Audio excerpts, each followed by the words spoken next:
আসসালামু আলাইকুম, স্বাগত আজকের সংবাদের বিশেষ বুলেটিনে। দেখে নেব আজকের প্রধান খবরগুলো। হরমুজ প্রণালীতে মার্কিন বাহিনীর উপর হামলার হুমকি দিয়েছে ইরান। দেশে গত 24 ঘন্টায় হামের উপসর্গ নিয়ে 17 জনের মৃত্যু, যা এবছরের রেকর্ড।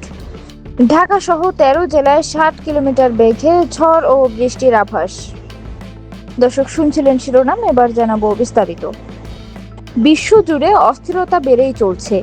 ইরান সরকার হরমুজ প্রণালীতে কোনো ধরনের উস্কানিমূলক কর্মকাণ্ড হলে মার্কিন বাহিনীর উপর কঠোর হামলার হুমকি দিয়েছে, যা বিশ্ববাজারে তেলের দাম ও সরবরাহ নিয়ে নতুন উদ্বেগ তৈরি করেছে।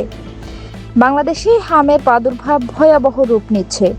স্বাস্থ্য অধিদপ্তরের তথ্য অনুযায়ী গত 24 ঘন্টায় হামের উপসর্গ নিয়ে 17 জনের মৃত্যু হয়েছে, যা এবছরে একদিনের সর্বোচ্চ মৃত্যু। সরকার দ্রুত টিকাদান কর্মসূচি জোরদার করার নির্দেশ দিয়েছে। আবহাওয়া অধিদপ্তর জানিয়েছে, আজ ঢাকা সহ 13টি জেলার উপর দিয়ে 60 কিলোমিটার বেগে ঝড় ও বজ্রসহ বৃষ্টি হতে পারে।